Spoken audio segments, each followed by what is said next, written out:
નમસ્તે, હાલ ઝાલાવાડથી દુઃખદ સમાચાર સામે આવી રહ્યા છે।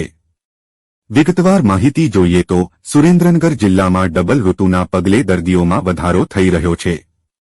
છેલ્લા 1.5 મહિનાથી લોકોને ગળું પકડાઈ જવું, ગળામાં સોજો અને અવાજ સુદ્ધા બદલાઈ જાય તેવા લક્ષણો સાથેની ખાંસી, શરદી, તાવ અને એલર્જીને લીધે પણ શ્વાસને લગતા કેસોની ઓપીડીથી હોસ્પિટલો ઉભરાઈ રહી છે।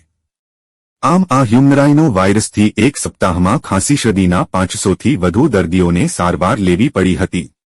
આ હોસ્પિટલોમાં રાઇનાટિસ એલર્જીના દૈનિક 500થી વધુ દર્દીઓ સારવાર માટે આવી ચૂક્યા છે।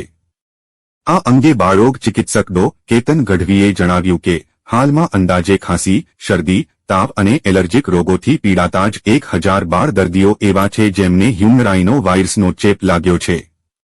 જિલ્લામાં સૌપ્રથમવાર આ વાયરસ જોવા મળી રહ્યો છે।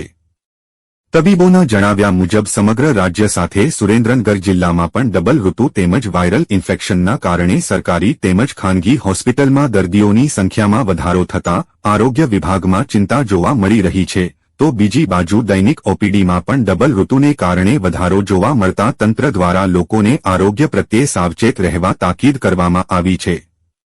તો હાલ માટે બસ આટલું જ। મળીશું નવા વિડીયોમાં નવી અપડેટ સાથે। ત્યાં સુધી અમારી ચેનલને લાઇક અને સબસ્ક્રાઇબ કરી દેજો।